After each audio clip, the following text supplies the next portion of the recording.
বাংলাদেশের মানুষ গত প্রায় ১.৫ বছরের কাছাকাছি সময় যাবৎ এই দিনটার জন্য অপেক্ষা করছিল।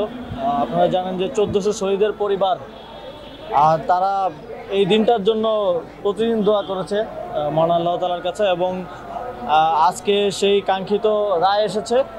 একটা মামলায় যাবজ্জীবন কারাদণ্ড এবং ২টা মামলায় ফাঁসির রায় এসেছে। ২টা মামলার একটা মামলায় আমি নিজেই সাক্ষী ছিলাম, চানখারপুলের যে হত্যাকাণ্ড, সেখানে আমি নিজে দেখেছি, আমার সামনে ২ জন শহীদ হয়েছেন।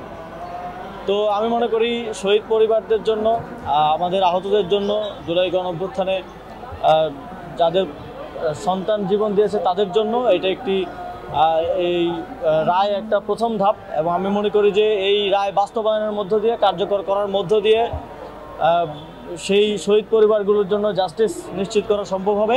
এবং একই সাথে এছাড়াও প্রত্যেকটি ঘটনার ক্ষেত্রেই প্রত্যেকটি শহীদের জন্যই যারা জড়িত ছিলেন প্রত্যেকের শাস্তি যেন ওভার দ্য টাইম নিশ্চিত করা যায়, এটাই আমার প্রত্যাশা থাকবে।